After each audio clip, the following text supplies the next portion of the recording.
This is Snake. Can you hear me? Good. The mission is simple.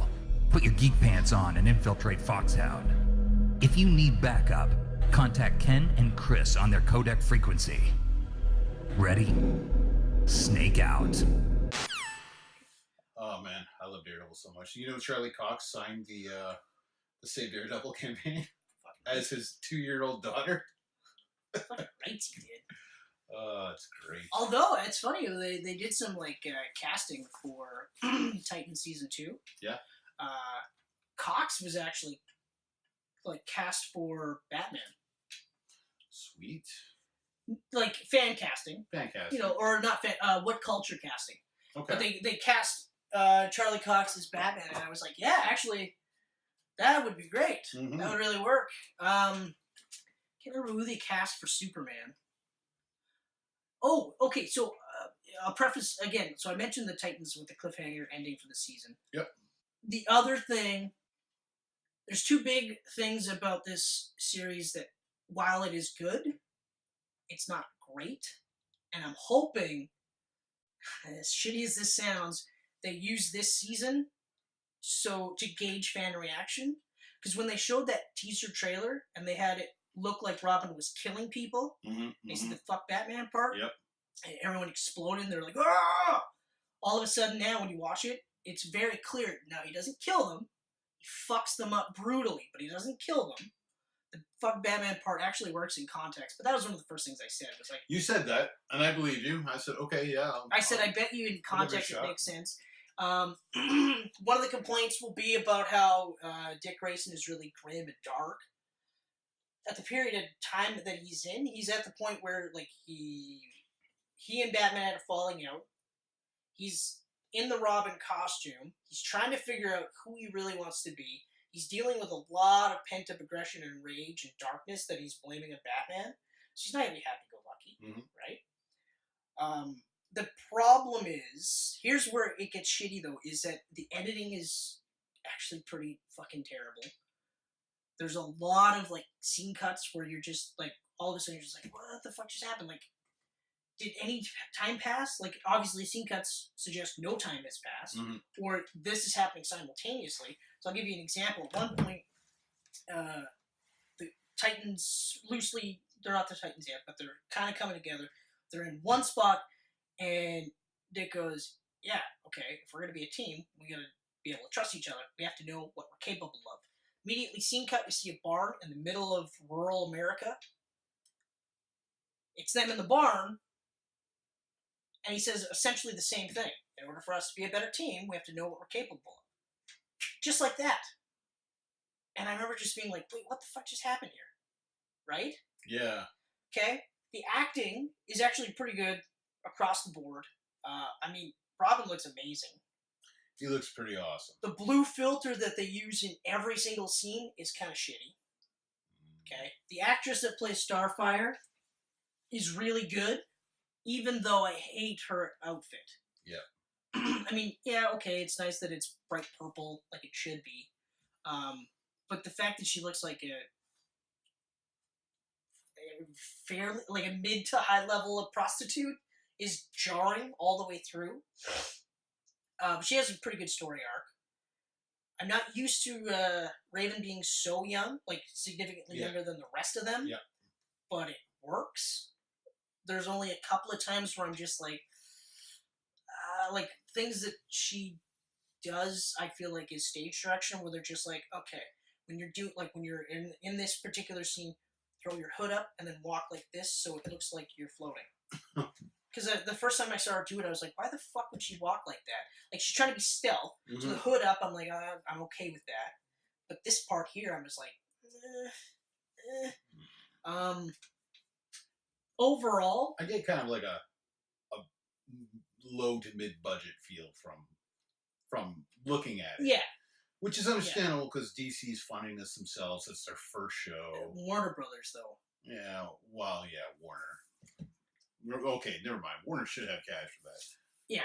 They're doing it on the cheap, so that way, realistically, they can't spend too much money on it because the app itself is only really available in the States. Yes. That's it. And it's just starting, so you don't have a very big subscriber base yet. That's right.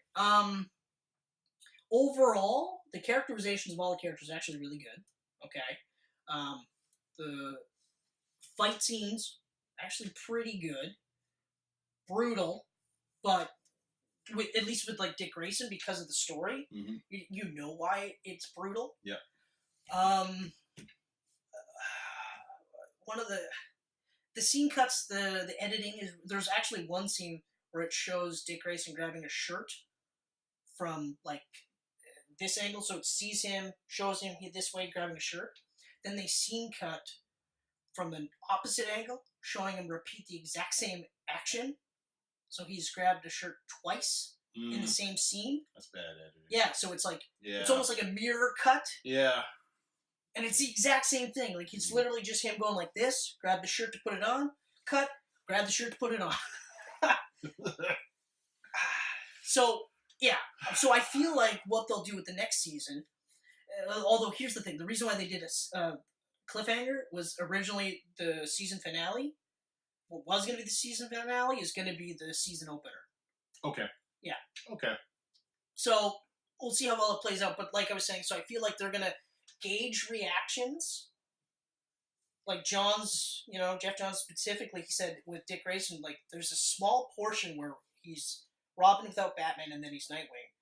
And I was like, why don't we explore that, open that up a bit? And it actually works for the most part. I think what they're going to do is they're going to go, okay, so people like this, this, and this. They didn't like this. They fucking hated this part.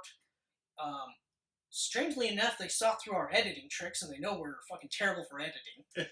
I think a lot of it was rushed to get it out, so that they had something. It happened very quickly. So that they had something, like, because they had a lot of the shot already. Mm-hmm. They had, like, approximately 12 episodes shot. But then DC was like, gotta get this out now. So then they were like, here you go. Yeah. That's pretty much it. There you go. So they're gonna go, they like this, they hated that, they really fucking hated that, they really like this, so we'll do this better, focus more on this, and then go from there. Mm-hmm. Ultimately, I think that's what it's gonna be like. I hope, anyway. I hope. We shall see. Yeah. Hey, are we doing a Geek Pants Camcast? Chris, we are doing a Geek Pants Camcast. Well, you know what, Kenneth? I think what we should do is look at the camera and say, welcome back to the Geek Pants Camcast. I'm Chris Mercier. And I am Kenneth Levitsky. And here we are. What are we doing? We're going to talk what? About Glass. Oh. Didn't this movie just recently come out? It did.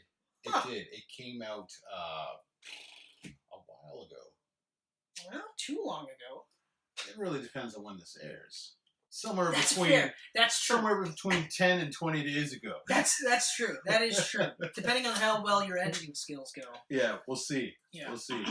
Now, correct me if I'm wrong, but isn't Glass a third in a trilogy? It is. It's the third in the Eastrail 177 trilogy. Now, for the people that are watching at home, and possibly for me, what is the significance of Eastrail? Or is it Trail? Eastrail? Is it East Rail? I'm asking you, Kenneth. I'm going to go East Rail, Chris. Yeah, also go with Eastrail. Being that it's a train on rails, East Rail makes more sense than East Trail. Until you watch all three movies, you don't really realize how much of a train actually ties to all these movies. It could be Eastrail. The train trilogy. From Night. From Night. From M. Night Shyamalan. Super hit and miss Shyamalan. Yes, super hit and miss, but at least he can act. What? The fuck did you just say to me? What? Anyway. Don't this night. So, after 19 long years. 19 long years. And 2 short years for Split. Well, hold on. 17 years to get to Split. Some sort of a sequel. Like I said before, I don't feel like it's a sequel, even though they call it a stealth sequel. Yeah. An addition to the movie. It's an addition. An addition to the story. It's an addition to the cinematic universe. That's right.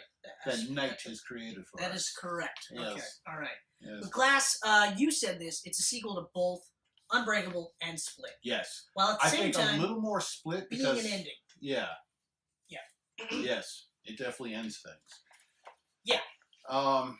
So yeah, it takes place a few weeks after Split. Before I think 3 weeks is Before I forget, I gotta say this. I was giving you a hard time earlier about how you were lounging. You weren't like professional in what you were wearing. Right. The reason why I say this is because I'm actually wearing pants, wearing jeans. This guy rocking the Superman lounge jeans, and this is what I rock up to. This guy, well, this is what he shows up to work for. The work that we don't get paid to do. No. So anyway, but I will say this: that shirt is awesome. Yeah. That shirt is awesome. It's almost as good as my reverse Batman distress shirt. My Arkham shirt. Batman v Superman Dawn of Pajamas right here. Oh, that's gross. That's gross. Dawn hilarious. of the PJ. Hello. That is hilarious, actually. But, yeah, because mine is black, gray, and then it's the Arkham Knight symbol. Yeah. Or Arkham symbol. So that's pretty fucking bitchin'. I do love this shirt. It is a good one. I mean, it's middle of winter. I felt long sleeves. Kind of nice. I was actually going to do a long sleeve shirt underneath my Winter Soldier shirt, which is fantastic. Still, I wish it's hanging in there. It is still hanging. It's cracking. I'm at a point where I don't wear it as often. Yeah. Because I want to keep it, but I still got. I still got the shield emblem. Nice. And nothing over there. Yep. So we're good. Okay. All right. So Glass. Overall, I love this movie. But I believe I may have, and it's been about a week, so I don't know if I remember exactly what I said. Okay. But I believe I referred to Unbreakable and Split as being perfect movies, where I had no issues with anything in any of these movies. I think that's what I said. I'm pretty sure that's what I said. I do have some issues with Glass. Right. So like Glass I said, is not perfect. Overall, I love the movie. There are things I don't like. What do you want to do first? You know what? I got some things I don't like, and we'll hop into those at the end, because I feel like the end is where quite a bit of the problems pop up. Oh, it's so weird that you would say that. Yes. So spoilers if you haven't seen Glass. Fat fucking spoilers. I truly love the way the film starts. Oh man, I love it. We get David Dunn. His son is back. Same actor from Unbreakable, same young actor who, what's his name, Spencer Treat Clark. Yeah. Comes back, they're running the security shop together. Literally, as he's strolling around. Yeah. He's strolling around, his son is in his ear. Yeah. His son is the man in the chair. He's doing the Alfred Oracle thing back in the Batcave. Or Ned. Yep. Or Ned. But, like, immediately I was like, oh, that's kind of cool. And then when we see that it's the same kid, all grown up, I was like, that is awesome. Yeah. That is literally awesome. And I thought to myself, I don't think he's done anything since. And of course now, like, I don't believe he has. I'm almost certain he's done nothing. Yeah. If he did, it was a couple of things right away. Maybe around TV. Maybe he did some stuff on TV. But anyway. Yeah. Anyway, so immediately I was like, oh, that's awesome. And yeah, you're right. Like the Dunn security thing, I was like, oh, great. That is so cool. Like, that's so cool. awesome that he's doing that. Yeah. And, like, right away, no, because the first thing we see, it's the fucking douchebag kid. Yeah, well, they're doing the douchebag thing, the little video series, the violent video series. The violent video series. Knock the shit out of some Just stranger. some random stranger gets laid out by this dude, and then the Tiptoe Man shows up. Lights go out. But I thought that was kind of cool how, like, they kind of do it like almost like a monster. Mm-hmm. Lights go out, a noise happens, light goes out, and then, like, the guy that's doing the knocking out is like, all right, fuck. Yeah. You don't see anything, you just hear thud, thud. Thrown against the wall. And then you just kind of see... Then the other kid stands up, who's editing the video. He stands up, and then you see just the silhouette of the Overseer or the Green Guard or the Tiptoe Man. Regardless, you see Dunn with his rain slicker, and you're just like, oh. The kid editing goes, oh, it's you. It's you! You know? And so immediately, and then, of course, that leads into the, the Dunn security system, because, but what I like is that the kid his son is going through, and you see various clips and pictures of how very little Dunn has been able to be seen. Mm-hmm. Which I never thought of it before, but I was like, that's actually really cool that Knight thought, yeah, he would do whatever he can not to be seen. Yeah. The more he's seen, the less likely he's going to be able to do this for. And then you think about it in the context, and now it's like 19 years of This is aging in real time. He's been doing this for 19 years. He's been doing this for 19 years. He's not been He's stopped. got this vigilante justice. Cops are trying to take him down. They're looking for him. They're looking for him hard. Yeah. And they just can't seem to find him, Mm-hmm. you know? And I mean, I guarantee you part of that is his son going through and, like, scrubbing anything he can if he can.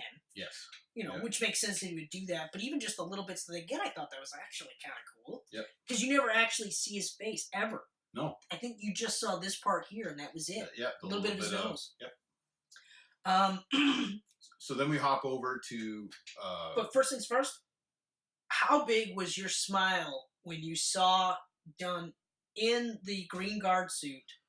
It was so big, man. And then... I'm not even joking. He goes from there... I was smiling 90%. And then goes and meets his son, and you go, oh man, it's the same fucking kid. And he's doing a security system. Yeah. Like a security store. So he's helping people as the overseer, or whatever the fuck they want to call him. Tiptoe Man is scary. That's one of those, like... Yeah. That's a horror movie. Green Guard, I just popped for it, because I was like, that's hilarious. Yeah, it's pretty awesome. You know?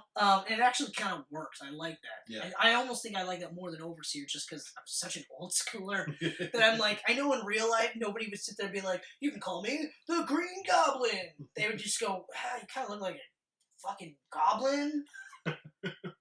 Call me a goblin, I guess. Like, it feels weird that somebody would sit there and say, I would like to be called this. Green Goblin. Or anything. I'm not just Goblin. You can call me Spider-Man. Like, it feels like somebody would come up with a name for him. But anyway, regardless. So I like that aspect. But I was like, this is awesome. Like, right away, I was like, I can't believe he's been doing this long. He's never been caught. Him and his son have a great relationship. But I immediately didn't see the mom, and I went, oh, she died. Yeah. I knew right away she died. I didn't think that she left for any reason. I just thought, oh, she died. You'd get that little goodbye to her when Dunn's at home at the table. He looks over and he just imagines, he sees the back of her. Sixth Sense, he saw dead people. Yeah. That was the first thing I saw, and I was like, wrong movie, fucker. Yeah. But I was like, and they make a mention of cancer later on in the movie. Yeah. So they make a mention. 5 years ago or something like that. Yeah. Which explains why they shot her from the back, because it obviously wasn't Robin Wright then. So his story is for the last 3 weeks, he's been looking for the Horde. Yes, exactly. Ever since making Split, a conscious. That's all he's doing is looking for the Horde. Yeah. And exactly. So from Split, right at the ending, all he's doing is looking for the Horde. So then we cut from them over to, at the time, Hedwig, who's hanging out with these 3 cheerleader girls in this abandoned factory. Yeah. He's got them... Like, immediately, 3 new cheerleaders are kidnapped. Yeah. And flat out, the whole purpose is to get them ready for the Horde. Or for the Beast. The Beast is coming again. Beast is coming again. Yep. We do a couple of shots, like, where people are talking about the police and stuff like that. Looking for Dunn. But I love how Dunn is patrolling constantly. Yeah. He's patrolling at night. He's patrolling during the day. And he's, like, I love that scene where he's got the head thing in, and he's just like, I'm just going for a walk, and his son's like, yeah, maybe go for a walk later. It's not a good day for a walk. I'm going to go for a walk. It's like, it's night. And night's looking back. Go for a walk. Let your dad go for a walk. But I remember, like, first thing when they did that scene, I remember just, like, kind of cringing, because I've been doing customer service for so long, that I've seen conversations like that between salespeople or people that work in the same place, and I remember going, like, why are you doing this in front of a customer? Don't do this in front of the customer. Just make things awkward for that customer. Yeah. Don't ever do that. Because if you're there and 2 people are doing this while you're a customer, you're going to go, hey, what the fuck? But I love that he's just like, let your dad go for a walk. And then he immediately looks and goes, hey, did you work security at the stadium over there? And he's just like, yeah. He's like, yeah. I was actually, I can't remember exactly what he said, but he was like... I used to run with a rough crowd back in the day. And then you saved me, and I turned my life around because of you. Thanks, man. And I was just like... I really like that. This is awesome. It's just like... Especially because immediately I was like, fuck you, Knight. What are you doing? Don't do this. Don't make the movie about you. But I do like the scene. I love that scene. Because, so the first 20 minutes I was like, this is so great. It's such a strong start. And so, like, he's patrolling, but he doesn't know where to patrol. His son puts it together. There's attack here, here, here. That's right. I feel like it's over here. It's in this abandoned factory industrial area. It's the easiest way to get to these areas. Yeah. But, so like I was saying, so I like the part, he's purposely walking into crowds of people. Yeah.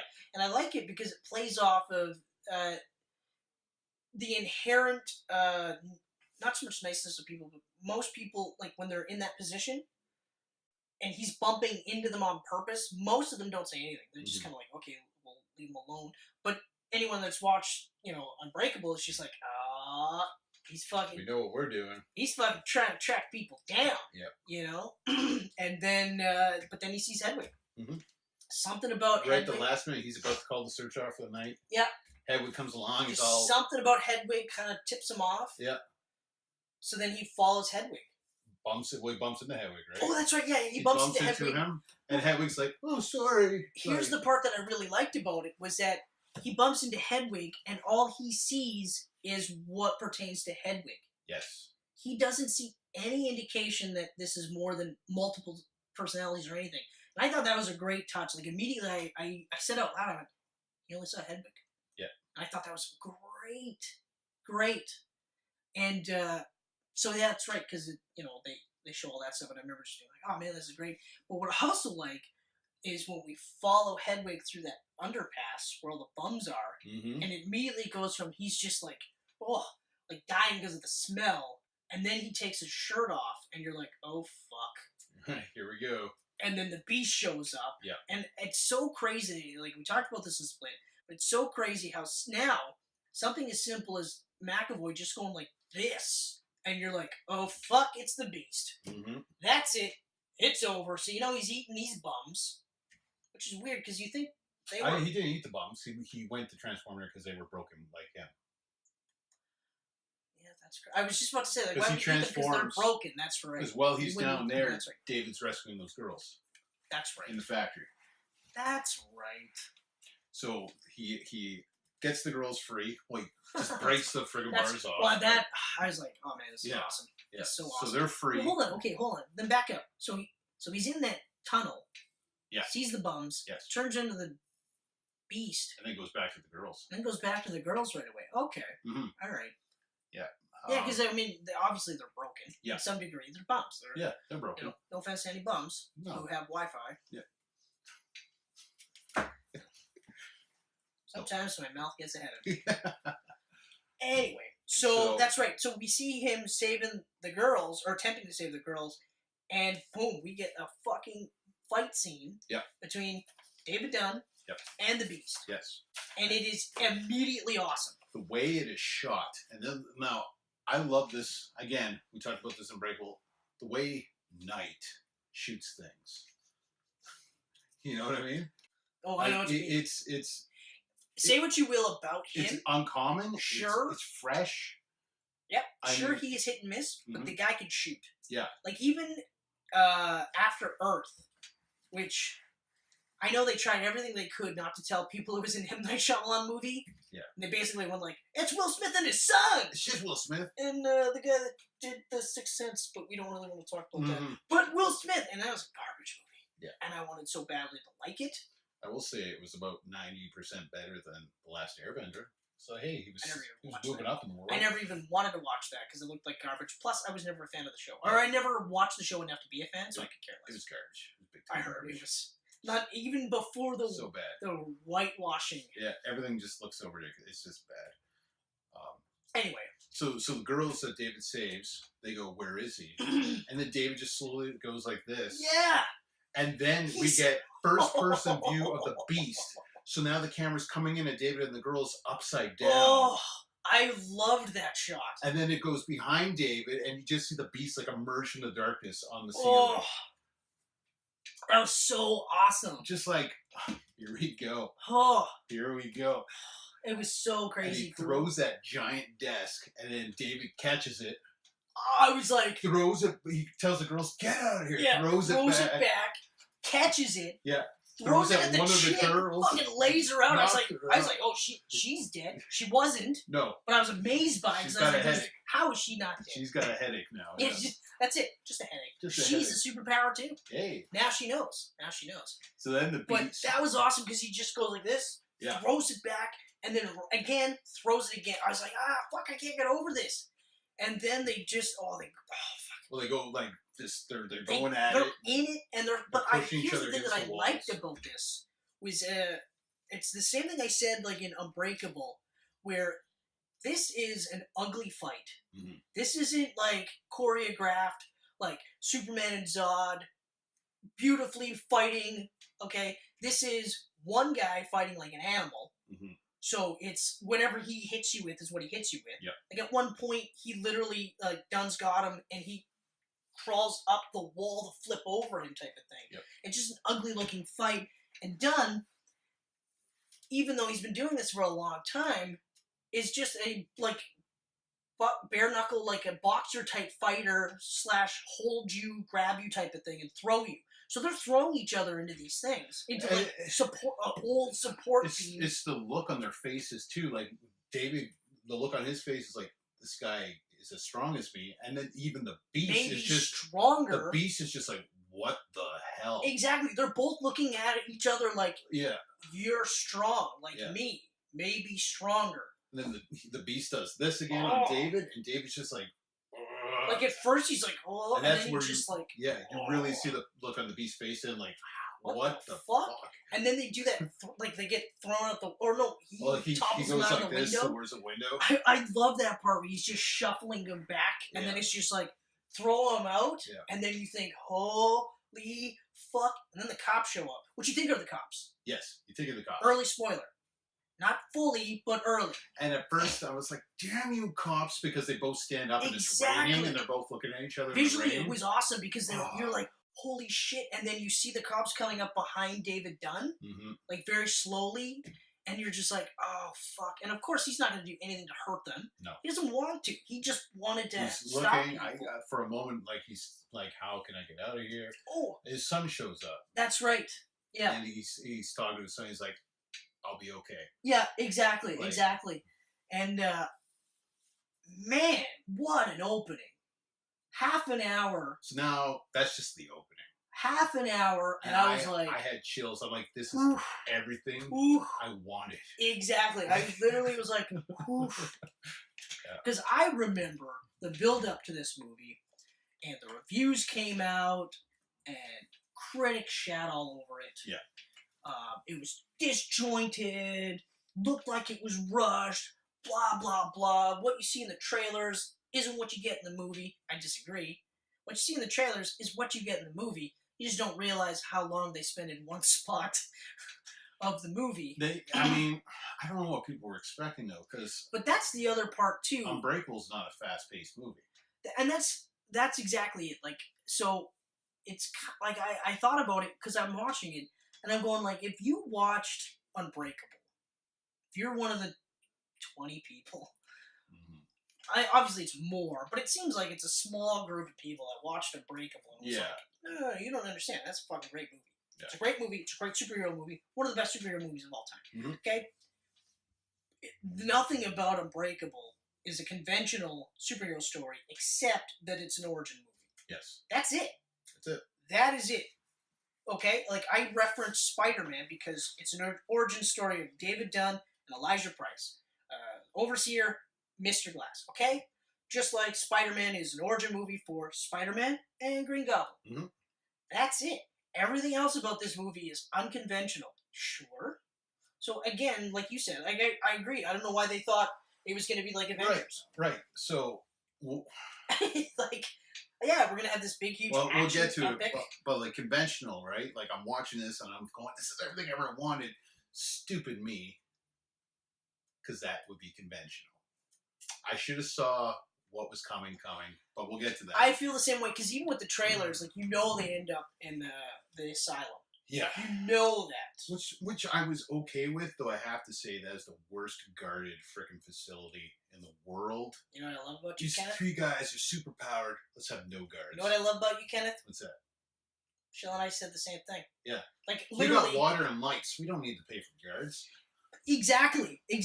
Like that guy's in a wheelchair. What's he gonna do? They literally reference how Glass, actually, when he first came in, was constantly getting out and causing a ruckus. So they doped him up. Okay, fine. But level. So at first they make it seem like it's just them in this facility. Mm. So you think, okay, there's no one else. There's no one else. It's just them. But here's another thing that actually. So this the lack of security. You got one security guard at the door. Yeah. You have one main guy, like a nurse, who's there, and another guy's coming in for the shift change. So what does this guy do? He doesn't wait until Buddy stops trying to get in the security guard's pants. Yeah. Talking about vitamin to show D up, and whatever else. Vitamin D, very appropriate. You need some drips from the vitamin D. Which I will gladly administer, you know? So, like, not that there's anything wrong with that. But instead of, like, him showing up and having the guy go, hey, man, maybe don't take 10 minutes to get to your fucking desk, he leaves, meets him on the outside. So you've got a guy who is rumored to have multiple personalities. One of them is a killer, a kidnapper and a killer of an undisclosed amount of women, but enough that the cops were looking for him. One's a terrorist. One is a terrorist that we know has caused thousands of deaths. And apparently this is the same facility he's been in for 19 years. Yes. So he stayed here by himself with no other patients? Right. And also, we have a guy that's been fighting crime. Yeah. Essentially making the cops look bad, so they want to make sure that they get him. Yeah. And he may or may not have powers, but as far as we know, he's just a vigilante. He's been getting lucky. Yeah. Okay? No armed guards at all, unless they were bringing them in. That was it. You had armed guards to bring him in. Then after that, the only other armed guard I saw was in the big long shot that they had in the trailer. Yep. And I think there was only 2. Yeah. It wasn't 4 guys up front, 4 guys at the back, every single cop or every single security guard available to block windows or anything. You know, and I agree. Like, sure, you had water, but Dunn wasn't going to do anything. He was caught. No. And he's not a bad guy. He went off that one time when he saw that the beast was across the hall from him. That was it. Yeah. And then the only reason was because Beast was there. Yeah. Oh, you're still alive? Fuck, I got to stop him. Yeah. Okay? The lights, luckily enough for them, worked. They worked. But even that one part where the dude is, see, again, that one security, or not the one nurse, I swear, the first thing I said was like, I think he's actually got the hots for McAvoy. You know? The one that was switching on the light? Yeah. Off and on, that scene too, like he was like just hitting the light and like, because McAvoy kept changing. Yeah, but Michelle said, why doesn't he just leave? I'm like, is he on the other side of the room? Like, how far away from the door is he? Like, Michelle was like, why doesn't he just leave? And I was saying, like, my first thought was, he's so freaked out. Yeah. That, because he was bought in. Yeah. You know, like, one of the personalities was flirting with him, and he was in, like, he was into it. And then it was a ploy to fuck him up, to get out. So he's, like, frazzled, so he's just panicking. Yeah. So that's what I said. So it makes sense. That makes sense. I guess makes sense. But what doesn't make sense is how after that, he's so flippant with the guy. Like, it's like nothing ever happened. Yeah. If I was in that situation, and I was getting flirted with, and I was into it, and it turned into a ploy, and I'm working in an insane asylum with may or may not be, well, this guy's a psycho, and I was buying into it, I wouldn't be like, oh, hey, man, I wouldn't be lax. I'd be like, I don't really want to fucking deal with that guy. Can someone else feed him, give him his food or whatever? Yeah. Or it would be like, here's the lights, here's the door, I'm between the door and the lights, I got the switch, and I'm kicking that fucking thing as close as I can to you, and that's it. Yeah. You know? Like, if you go, hey, like, try to do the flirty thing again, I'm going to be like, yeah, I fell for that once. I'm never falling for that again. Get any closer, I'll fucking zap you myself. You know? Yeah. So, yeah, that was one of the weakest parts for me, because it did take me out of the movie, because I was like, I don't understand. Even just the fact that Elijah Price killed thousands of people and has gotten out. He doesn't have an armed guard in front of his door? Yeah. Or anybody? Like, not one person is by his door to go, hey, Elijah. So weird. I thought you were all doped up. Guess we should check you for all those pills you're not taking. Conveniently stored right here in his wheelchair that they couldn't find. I don't like most of the problems from the movie come from that facility, but these were all small problems. I was going. Yep. I shrugged. I was like, stupid. I did the same thing. I was just like, okay, all right. So we got Sarah Paulson as Dr. Ellie Staple. I liked it. Who is a huge part of the movie. Yep, I liked it. She's individually treating all three of them, and then she brings them together in that one room. Yep. Which I love because Dunn and the Beast are sitting there. What I like about I like that ultimately she is basically trying to get them to go, you're right, this is all just a mental delusion. It's all in my head. What I didn't like was that she was trying, that Knight was trying to get her to also make the audience go, huh, Unbreakable and Split was fake. Yeah. That didn't really happen the way we thought it did. He was trying. He's trying really hard, and it actually kind of made me a little mad because I was like, why would you do that? Her character doing it, especially when you get to the end, makes a lot of sense. Mm-hmm. You know, like, she makes it out like she's just trying to help them because they got three days and they're dead. Mm-hmm. All of them are going to get killed unless she can get them to admit that all of this is just in their head, and with the proper treatment, then they'll stay in this facility for the rest of their days. Yeah. I was like, okay, all right. She's a doctor who specializes in people that think they're superheroes. Yeah, exactly. Which seems like a pretty niche field. It seems like an oddly niche field, and yeah. I don't like. I'm going to go into this. I don't like that she said superhero. Yeah. Because, well, I guess technically, if you think about it, they would all think they're a hero in some degree. The Horde doesn't think they're doing anything wrong. Yeah. The Beast certainly doesn't Mr. think Glass he's doesn't doing think he's anything doing wrong. anything Mr. wrong. Glass, yeah, that's right. So, okay, yeah. Because the first couple of times I remember just being like, those guys are supervillains. Yeah. Get your fucking terminology straight. It makes sense. Makes sense. Anyway. But she's just like a snooty, like, comic book superheroes. Yeah. Yeah, blah, blah, blah, blah. So you get that scene in the room. Yep. And I love that scene so much because that's when David realizes that Elijah's here.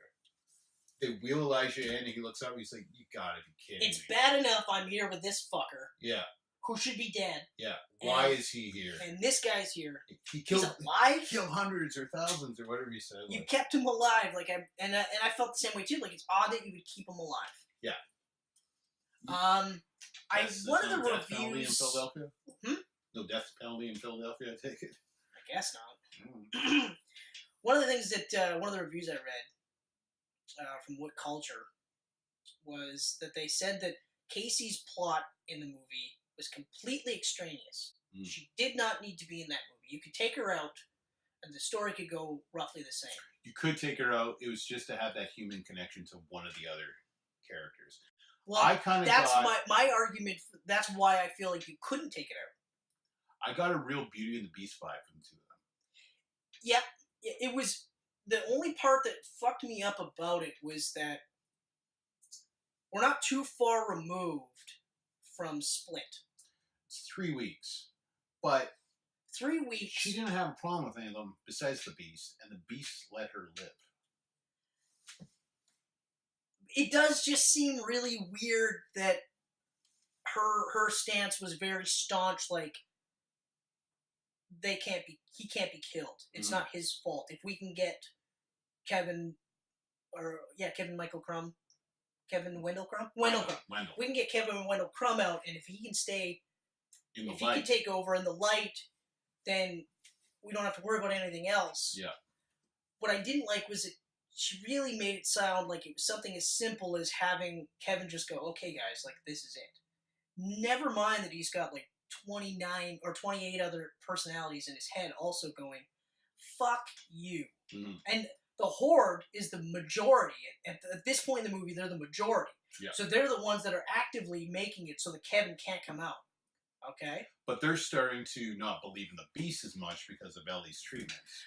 Which makes I'm saying easier. Up until this point, yeah, because this is because Casey shows up before the big long scene and still goes, well, no, you can't kill him. Mm-hmm. You got to get Kevin out because that's the thing. And I remember immediately just being like, that's so quick. That's a quick turnaround for her to just be like that. You know? Yeah. I mean, I get what you're saying and I understand that part, but also for me personally too, I feel like maybe she's overthinking. She's not thinking it through because, okay, so maybe Kevin takes over, but for how long can he maintain that? You know? Mm-hmm. Well, he was only able to keep it for a few seconds the first time she met. And said Kevin Wendell Crumb. Yeah. And even then the second time around, like when she touched him, yeah, she did turn him. Yeah. But it didn't last long either. And she gets him out for a while at the end. Of course.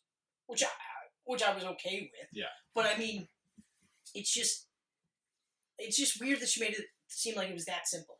Mm-hmm. You know? Mm-hmm. Like, am I... Yeah, no, I mean, yeah. You know, like... It's kind of hard to... It's hard to get in that mind frame, though, right? Because, like, and that's she's true. The broken, right? She's been abused her whole life. That's Who right. knows what's going through her head? Maybe she's like, this guy won't abuse me. He's someone that understands what I've gone through. I mean, yeah, you're right. To some degree, I won't understand it from her perspective. I mean, I'm broken in my own way, so, yeah. You know, but that part just kind of seemed a little weird, but I wouldn't take her out of the movie. No, I enjoyed her being in there. I thought she's a good actress. She's such a good actress. And, I mean, I really liked her in Split, so I was happy to see her in this. It's another reason why I really want that New Mutants movie, because she plays magic. Yeah, exactly. So, got the facility. We spend a lot of time in there, too. Good half of the movie. Yeah. And it's a long movie. It's like 2 hours and 10 minutes or something. I got a kick out of how, so Glass gets out, naturally. And then, because I remember, like, immediately going, there's no cameras in here? So he gets out, right? Mm-hmm. And then they wake him up, and they're like, yeah, you got out! Who do you think you're kidding? And they drug him the fuck up. Yeah. They put in, like, 100 new cameras. And cameras are everywhere We got cameras everywhere, and I remember just thinking, like, well, hold on. He got out in the first place. Mm-hmm. You got him a camera. This isn't the first time he got out.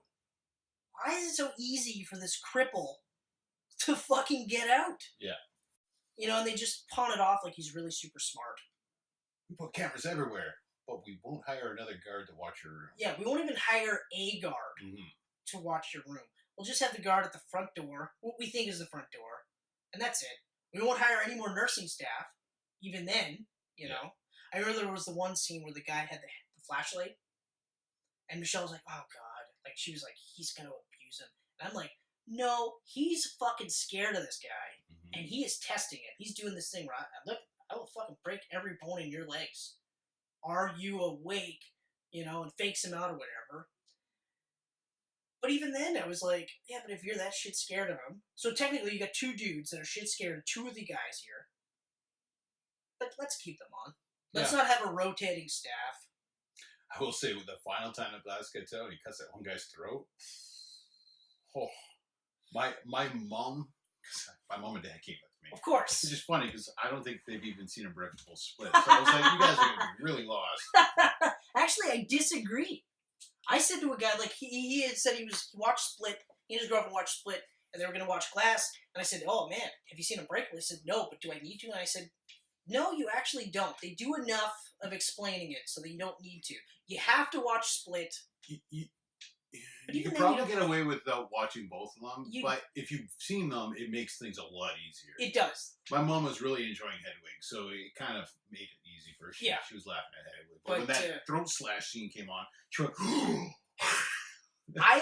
what I loved about that was, so like, when he comes in and he goes, is like, oh, you moved your pictures. And you see the broken, immediately I was like, oh, he's dead. Yep. He's fucking dead. It's over. And then it was just... He's so quick. And just goes off and just doing his thing. Mm-hmm. So, and I mean, like, we watched the trailer, so we knew that the Glass was going to try to team up with the Beast to, what I thought was just ultimately to kill Dunn. Mm. Yeah. Yeah. I thought it was just, okay, so the two of them are going to team up to kill Dunn. But it's not so much kill Dunn, it's make them fight on a public... Yeah, so I thought that was kind of neat. I was like, okay, well, that's kind of cool. Like, his end game... this whole building opening, like, was, we're going to go there. We're going to go there where the whole world can see that we exist. So that other people like us will go, huh, and it'll be a new age. Yeah, it'll just spread. Like, everyone will be seeing, well, maybe I'm more and more superpowered. people will go, okay, you know what? I'm not a fucking freak show. Because look at those two dudes, right? And I thought, that's actually kind of an interesting take. But I was still going like, what's his end game here? Mm-hmm. What is his end game, right? This is the guy that killed, like, thousands of people just to find one guy. And he may or may not have found this guy. Mm-hmm. But he was willing to keep going until he found the one guy that was the opposite number of him. The guy that couldn't be broken. So, what's his end game, right? Yeah. They start doing the breakout thing, and that's when I was like, okay. The breakout thing, like, that was great. I loved the whole Glass goes... Who's Glass talking to? Patricia, I think, originally, right? Yeah, because Patricia's that's like, right. But maybe the Beast is not real, and she's not really believing anymore. Yeah, and like they're starting to question the Beast. So it's like, I'll get you out of here tomorrow night, but I want to meet the Beast. That's right.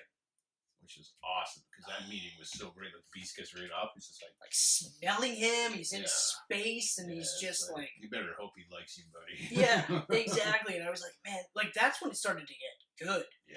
That was really good. I did kind of get I liked the idea that Dr. Staple broke Dunn. She did. I didn't think like, when she started to do it and he literally started to second guess himself, I was like, wow, and broke him. I was like, oh my god, wow. Like, when she said, well, your wife died of cancer like 5 years ago, right? And I was like, you bitch. You fucking bitch. And that broke him, right? Mm-hmm. And then she mentioned the whole, well, I mean, you almost died when you were a kid. Wouldn't you want to be unbreakable? You'd never die? And I was like, man, that's just like that whole Superman thing, where I think it was Schuster.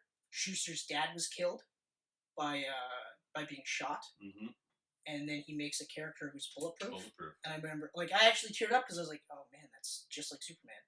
And that part of the story always kind of gets me, because you're like, well, yeah, if you're a young kid and you liked comic books, or you were creating a character, you would create somebody that is bulletproof, because then your dad wouldn't have died, you know? Yeah. And I was like, man, that's crazy. And that's amazing that's how she broke him.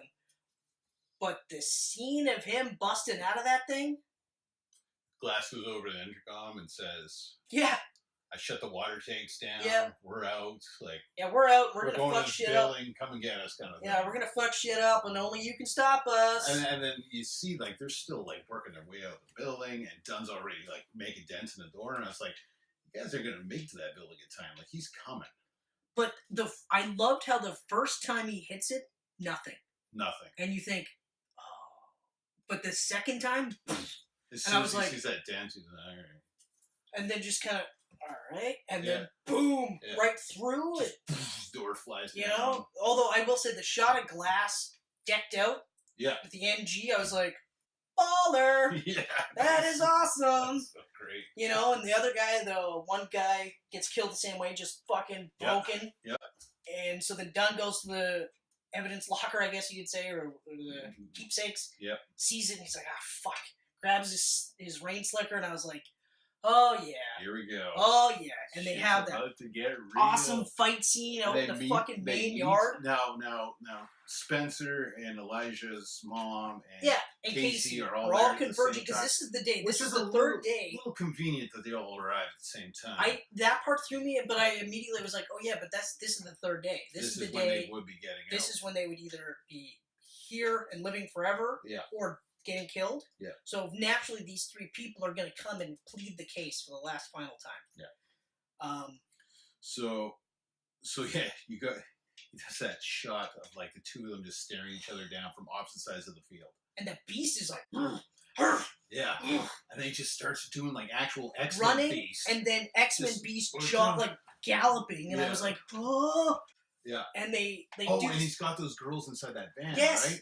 His first thing he does is fucking kidnap more girls. Girls in the van. Just throws them in. But then we get that awesome, like, he goes inside the van for the shot of the impact. I know. And you see Beast the dent. Nail him, oh. And then they come flying back, and the whole van just rocks. It's just like, again. the dent happens, and I was like, the way he's shooting. like through the security cameras. He's showing footage. Through That the was one of the things I liked the cameras. most, that he was showing through security cameras, because then I was like, well, how do you get past this? Yeah. Like, how do you bounce back from this? How do you see this and then go, no, these creatures don't exist? Mm-hmm.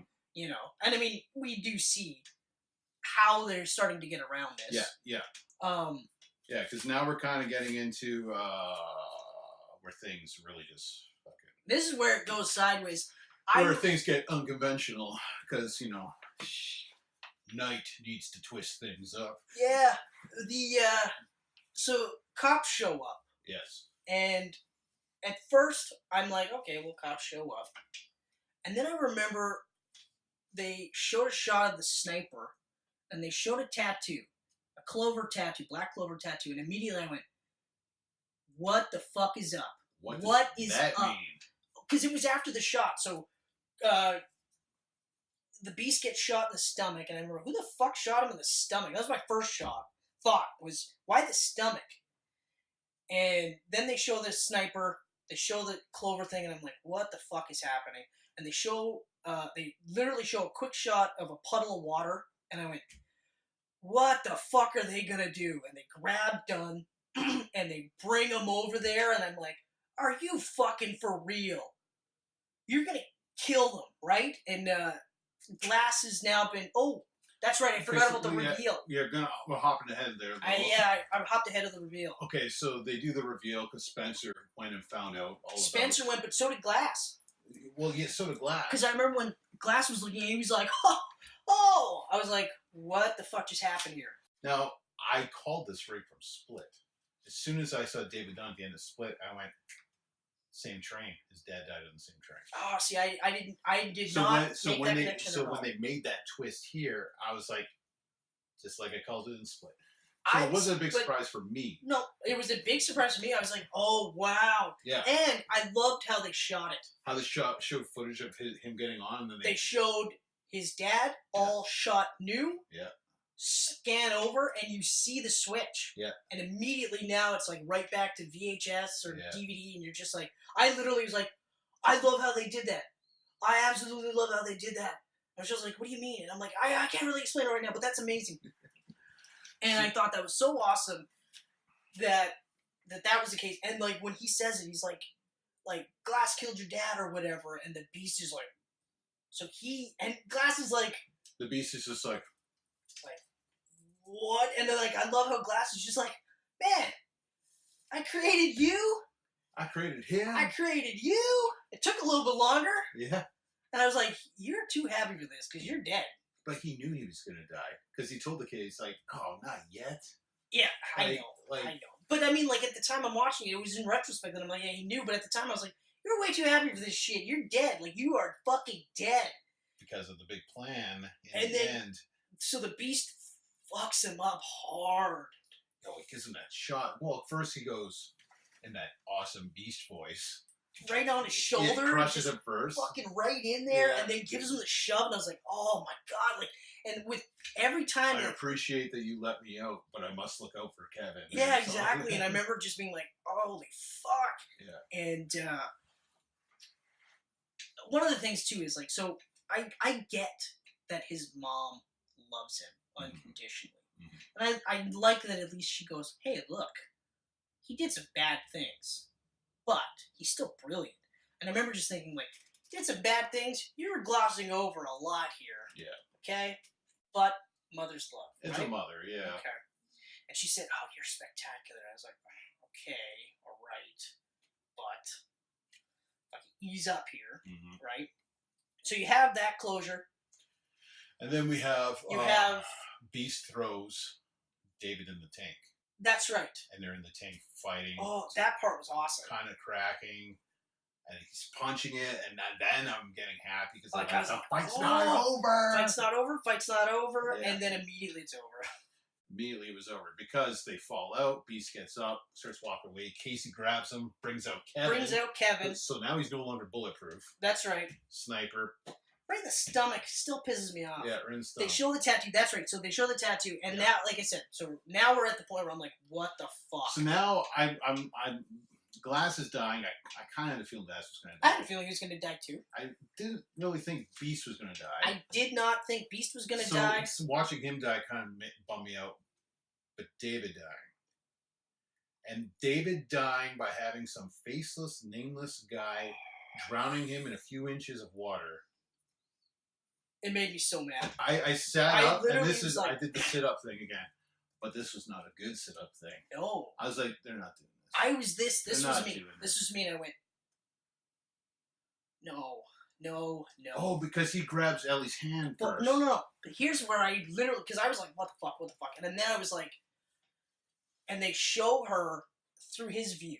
Yeah. Coming up, and I went, are you fucking kidding me? And she goes, David, take my hand. And now I'm like, fuck this shit. Because I don't care what story they're telling me now. I don't fucking care. Something was up with her the entire time. Yeah. I felt it.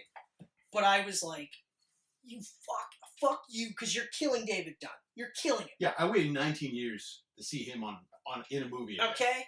And as soon as she walked up, I'm like, fuck this shit. She's going to say, take my hand. Takes his hand, and then we do this weird shadow organization. And immediately, like I saw this call them the Shamrock Society. Shamrock Society? I like that. Mm-hmm. I like that. Mm-hmm. But, yeah. So they do that, and like they do it weird, too, where they go, okay, it's just us now. Yeah. And I was like, okay. So then they kill him, and then she explains her actions. Yeah. We're part of an organization where we don't want any of you to be around. Mm-hmm. She's saying this to Glass.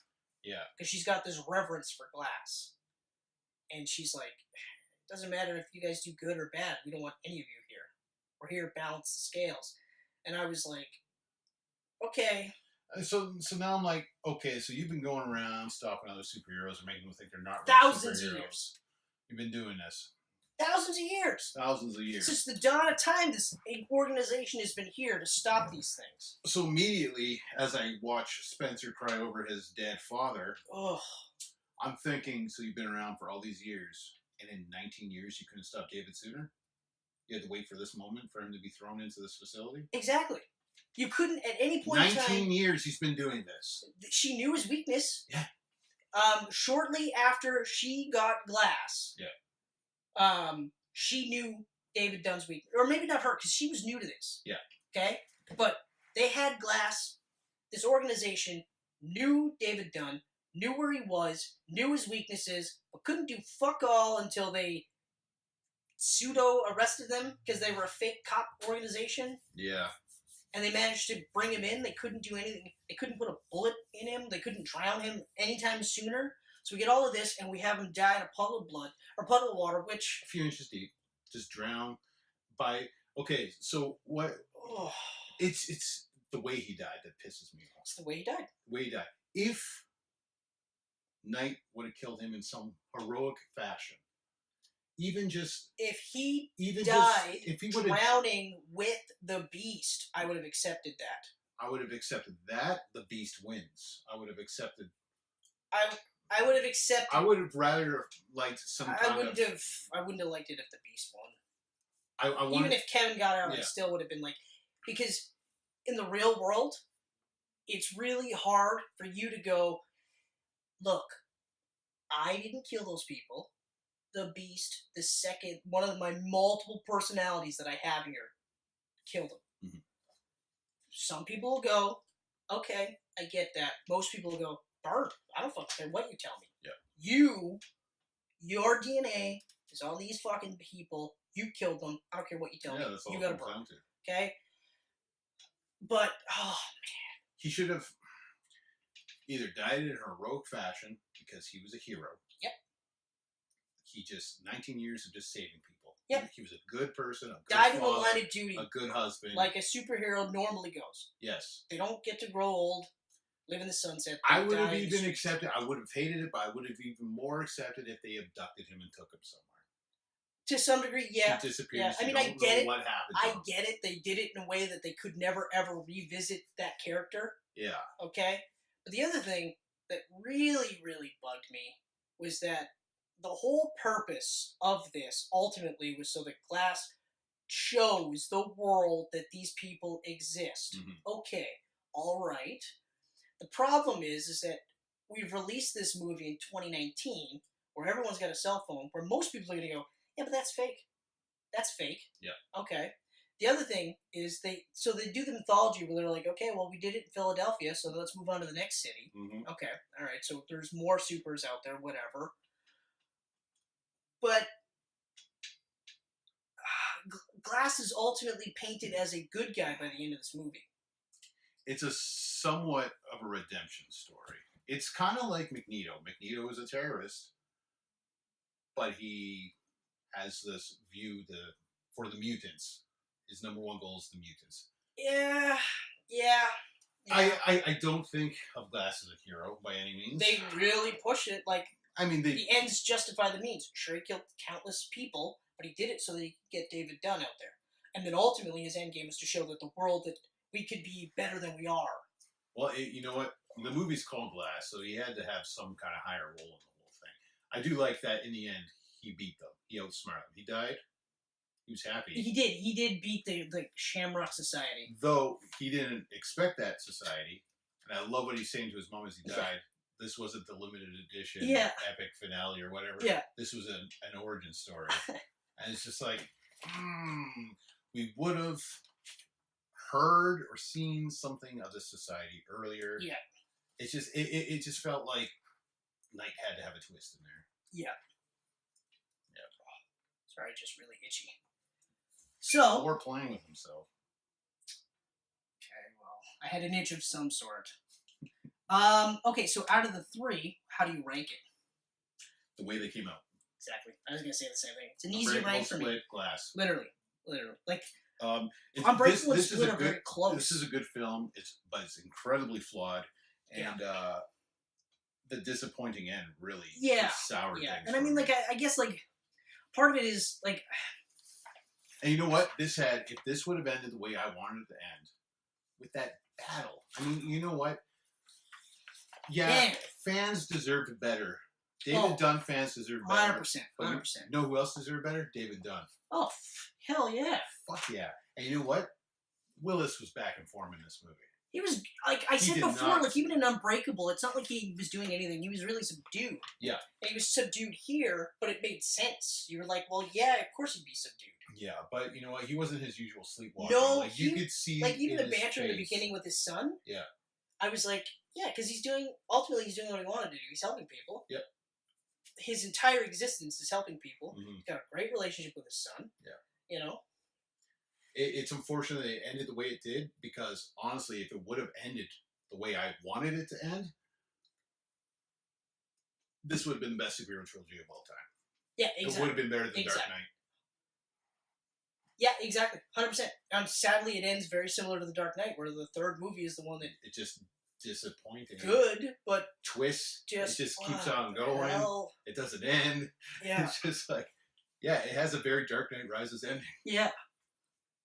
You have the first bit, a fair amount of action, building, setting the table, a long stretch of nothing really happening, final stretch of the movie, and it still ends in a way that you're just like, it's not how I would have ended it. No.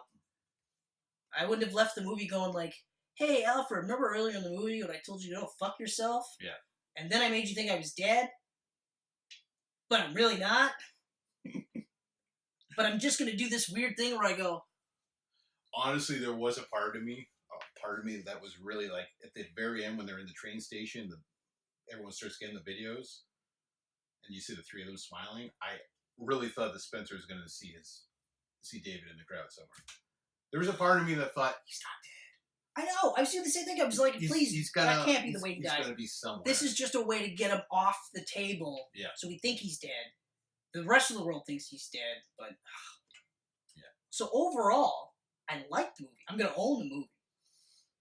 I'm going to own it. You know what? Like, the ending really pissed me off, but I can't stop thinking about the movie. And if I can't stop thinking about the movie, clearly... They've done enough right. It did something. Exactly. Where... It still touched me. It still resonated with me. Yeah. It's still great. Just, there's parts about it that aren't. Yeah. I will say, I will own it. obviously. I got the trilogy, but I'm not gonna watch as much as Unbreakable or Split. No, I already want to watch Unbreakable. Yeah, I literally want. It's like I want to do that. As soon as you go, I'm throwing on Unbreakable. Fuck sleeping tonight before work. Yeah, I'm gonna watch exactly. Unbreakable. Exactly. Yeah. All right. So, I don't have anything else to say. I'm done. That was and last. I have to go to the bathroom. He's gonna go to the bathroom. You got anything to say about nakedness? No, but thank you everyone for watching. And he is out. All right, everyone. That was our last episode. Thank you so much, and let us know what you thought. Check us out on Facebook and Twitter and Instagram, YouTube, SoundCloud, iTunes. Share, subscribe, like. Much appreciated. This is Chris's job usually. He does the... If you're not wearing... Nope, that's not it. If you... No. Here it is. Here it is. Here it is. Remember, if you're not wearing your geek pants, then you're just naked.